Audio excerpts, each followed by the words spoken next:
Welcome back to another episode of the PG Pitt Show brought to you by FanDuel. My name is Abby Schnable, and as you can see, I'm going solo today to talk about Pitt versus Clemson, in which the Tigers came out ahead of the Panthers 63 to 52. When Steven and I sat down to make our picks, FanDuel had Pitt or as an 11 and a half point underdog. We said that Clemson was going to win. We said that it wasn't going to be an 11 and a half point margin. We thought it was going to be a lot closer. And I guess we were correct in that it was not an 11 and a half point win, but it was just 11 points. It definitely felt worse at times. And a lot of that had to do with just how Pitt started this game. I mean, it was truly a tale of two halves. You have the first half in which Pitt has 16 points, just 6 field goals, 6 of 28 shooting. And then the second half in which they open up with a 10-2 run, shooting improved to 38%. But at that point, the hole that they had dug in the first half was just almost insurmountable. There were definitely moments in which it seemed like Pitt was going to be able to rally, but this Tigers defense and Pitt's inability to really, consistently score came up time and time and time again. Which ultimately just ended up with Pitt, losing this game by 11 points and falling to 2-7 in the ACC, which is, I'm not sure any of us really expected us to get to this point, especially with how close, this Clemson game was just at the beginning of January. I thought it was going to be a lot closer, but when you only score 16 points in the first half, what's supposed to happen at that point? Pitt looked flat and tentative, passes were sloppy, shots rushed, and the offense just lacked any flow. The Panthers seemed out of sync, struggled to find their spacing or just create open looks, while Clemson, confidently attacked on just every possession. And when a team is playing as well as Clemson was on the defensive and the offensive side, there's not much you can do. I thought Pitt's defense really hung in there for the most part in the first half, and it's why, for a majority of it, it did stay within, 5 to 7 points, I'll say. But once Clemson really started, hitting their shots over and over and over again, Pitt just couldn't hang in there with how slow and just how discombobulated they were. I'm not sure if it was a DeMarco Minor thing because, I do feel like the past couple games he's been off, but even when he wasn't on the floor, it just didn't feel like we've seen from Pitt. And, part of that probably has to do with the Roman Siulepa foul trouble. I mean, he had 3 fouls in the first half, only got to play 8 minutes for 2 points. And when your arguably your best player is not on the floor for a significant amount of time in the first half, how are you really supposed to build that up? Because he is such a pivotal part, and we know that this team has very little margin for error. And then when you look at it, Brandon Cummings, who's Pitt's leading scorer, 0 points in the first half, just 2 total. Amari Witherspoon had just 1 point in the first. And DeMarco Minor, who was Pitt's leading scorer through the first half, had 6, but still, that's just not numbers that you're going to be able to win in an ACC game, especially not one against a number 22 team like Clemson. But then you turn the page and you get into the second half, and Pitt has often struggled to open second halves, but that wasn't the case today.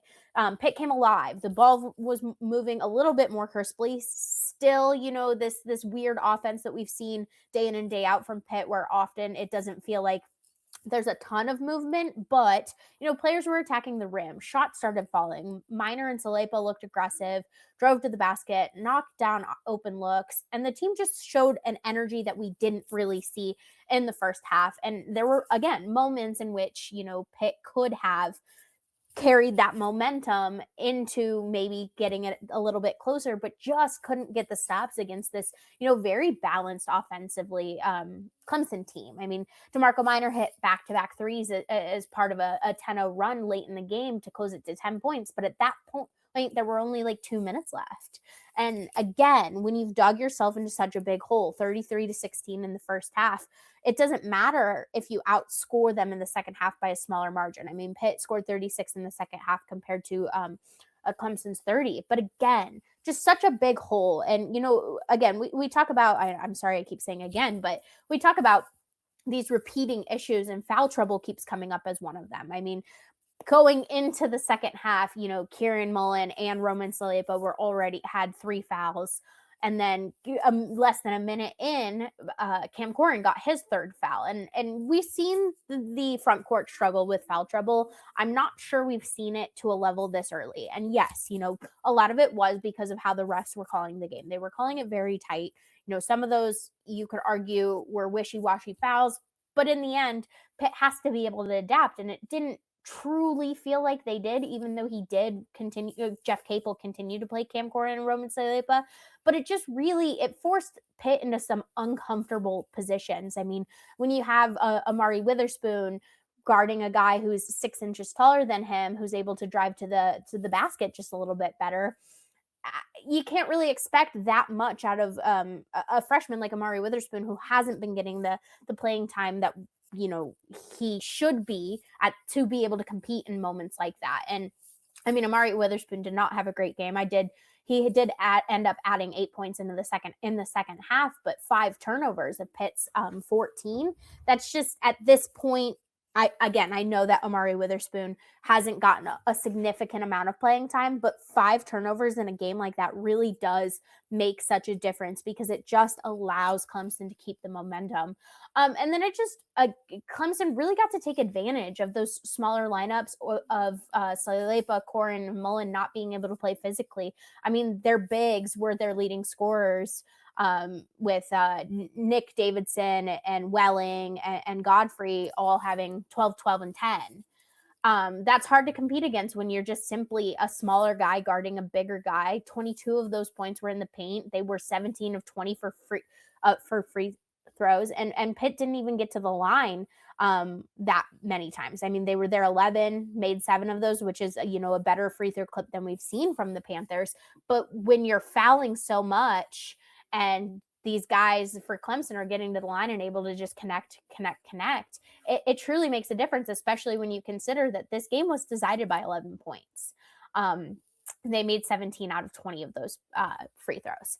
And, Pitt's bigs have always been a consistent factor in these prior matchups, but Cam Corhen and Roman Siulepa are so pivotal to this game, to this team, that it makes it hard when they can't play how they need to play. And part of that again is on the refs, but part of that is just having other guys needing to step up outside of the bigs, or maybe not reaching in, because there were a couple of reach-in fouls from Roman Siulepa and Cam Corhen that just were unnecessary, especially when they were making progress to chip away at that lead. And then I keep looping Kieran Mullen into that group, but you got to give him credit. I mean, foul trouble the whole time, but he did score 4 points in 8 minutes while in foul trouble. But it's never really good when he's the one to end a 5-minute scoring drought. And that's no offense to Kieran Mullen. It's just your top guys need to be contributing. And that just wasn't the case today until we really got into the second half. But at that point, it was too late. And you got to give a lot of credit to Clemson's defense. I mean, this is a defense that looked relentless, disciplined, closed passing lanes, forced turnovers, contested every shot. I mean, I'm not sure there was a DeMarco Minor 3 that was like an open look. Every time there was someone in his face, which, I mean, shows that DeMarco Minor can, really show up in those contested moments. But they were applying constant pressure that just forced Pitt into rush decisions and turnovers. And Jeff Capel recently talked about how he often feels like when Pitt is behind, this team just tries to draw a foul or is rushing to save the moment. And when you already have that tendency, when the Panthers already have that tendency, and then you have a team like Clemson that is making them rush to those decisions, drawing them out, putting them in uncomfortable positions, it just is not a recipe for success. And Pitt hasn't shown that they've been able to adapt to a defense like that. So, I mean, the Tigers were just dictating the pace and smothering Pitt anytime they tried to get momentum, which I'm sure was really frustrating, because there were some great shots in that second half. But Pitt did go on a 10-0 run and a 10-2 run at the beginning and end of the halves. But it all goes back to that first half, unfortunately, because even when Pitt started playing better, they were still trying to dig themselves out of a hole, which I know I've said so many times, but that's truly what this comes down to is Pitt played I'm not going to say very well in the second half, because it's still Pitt, but they played hard. They were doing everything that they needed to do to get themselves back in the game, and they almost did multiple times. But when you're down by 33-16 going in, and you're playing a talented team like Clemson, it's just at that point, you're going to need everyone to step up, and not everyone stepped up. I mean, there were only 2 guys who scored in double figures in DeMarco Minor and Roman Siulepa. Roman did have 9 rebounds, which made him just short of his a 4th straight double-double. You know, you needed a little bit more from Cam Corhen. He had 9 points, but again, the foul trouble gets you into tricky situations. Brandon Cummings and Barry Dunning combined for just 7 points, which isn't again, it's just, it can't happen in a game like this. You know, I really appreciate that Mario Witherspoon continues to step up after, you know, the Wake Forest performance and then dropping 8 today. But, you know, your bench players and Makari Moore and Noyes and Jasadis, 0 points. And Noyes, we thought he got over that hump a couple games ago, the Georgia Tech game, but then you come back and he's 0 for 7 against Clemson. And so it's repeating a lot of the same things that we've seen from this team. It's just lack of inability to sustain a 40 minutes. I feel like usually we see a really strong first 20 minutes. And it was just reversed today. And it's frustrating from the perspective of you see the talent in this team and you see their ability to get there. But it's just one thing after another that keeps holding them back, whether it's a slow start, whether it's foul trouble, whether it's, you know, just making shots that you should be making. And for a Pitt team that desperately needs a win, especially with only having 2 and wanting to get into the ACC tournament, this would have been a big one for him. And we knew it was manageable after seeing how they played earlier in the month. So unfortunately, that does put Pitt to 9-13 overall, 2-7 in the ACC. It ties the worst 9-game ACC start under Jeff Capel going back to 2018-19. And again, it just puts a lot of pressure on Pitt trying to slip into that last ACC tournament spot.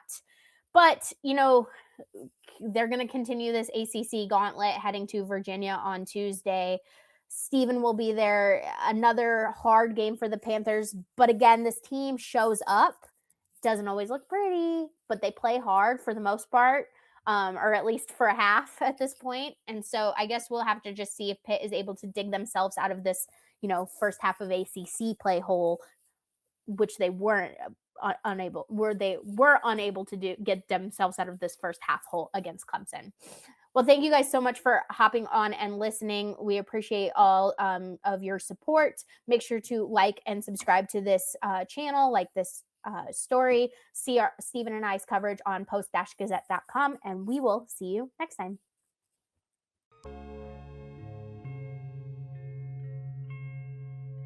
Thank you for checking out this content from Post-Gazette Sports. If you watch this video on YouTube, please like the video and subscribe to our channel. For all of the sports coverage the Post-Gazette has to offer, visit post-gazette.com.